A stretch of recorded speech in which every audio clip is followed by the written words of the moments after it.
Welcome to the deep dive. Today we're jumping into something really cutting edge, Metasurface antennas.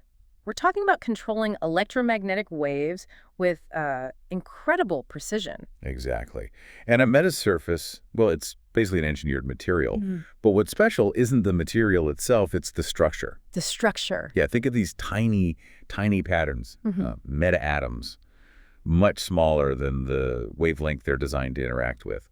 They let us manipulate waves, radio waves, light in really customized ways. It's like arranging nanoscale Legos to bend the waves exactly how you want. Okay, nanoscale Legos, I like that. And this isn't just lab stuff, right? This tech is already creeping into things we use, like 5G, maybe future wearables. Oh, definitely. It's becoming quite foundational. So our mission today is to, cut through the complexity. We want to pull out the key ideas on how this works and really why it should matter to you.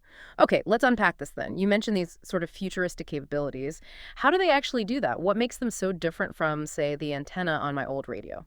Well, the big difference is how they function. Metasurface antennas can replace or work alongside traditional antenna parts. They can precisely manage waves, reflect them, bend them, transmit them in very specific directions. And crucially, they allow for dynamic beam steering. That means changing where the signal goes, but without any physical moving parts. That's a huge leap. No moving parts. None.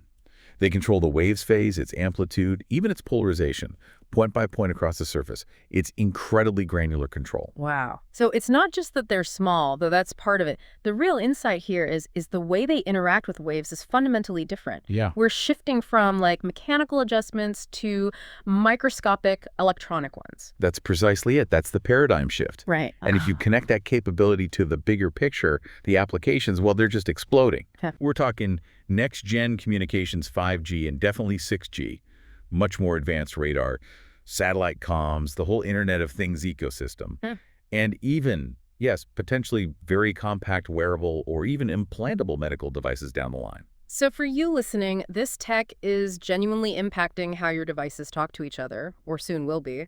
That range is pretty amazing. What makes them so attractive for all these different uses, beyond just the size? Well, the physical form factor is a huge plus. They are ultra-thin, very lightweight, really low profile, Okay. which lets you customize the radiation patterns extensively. And like we said, that electronic beam steering, no moving parts, makes them super adaptable and fast. Plus, some designs show better efficiency and wider bandwidth, too. It sounds incredibly promising, almost too good. That must be challenges, right? What are the hurdles developers are hitting? Oh, absolutely. There are definitely challenges. Fabrication is a big one. Making these precise structures, especially at the tiny scales needed for higher frequencies, like for 6G, is complex. Right, smaller wavelengths mean smaller structures. Exactly. Then there's power handling. How much power can you push through these tiny elements? Integrating them smoothly with active components like amplifiers isn't always simple either. And thermal management, getting rid of heat, could be an issue, especially for high-power applications. And of course, the big one for getting it everywhere. Right. Cost and making them scalable for mass production. That's still being worked on. Okay, so some real engineering problems to solve. Given that, where do you see things heading? What should we be looking out for in the next, say, 5 years? We're seeing some really exciting trends emerge.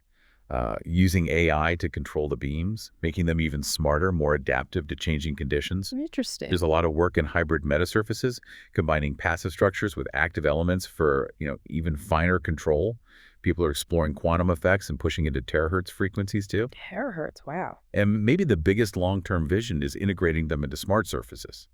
Think reconfigurable intelligent surfaces, or RIS walls, windows, ceilings that actively shape wireless signals. So wrapping this up, it feels like Metasurface antennas are a genuine leap forward. They're giving us this unprecedented control over electromagnetic waves, leading to technologies that are way more compact, adaptable, and capable than what we had before. Absolutely.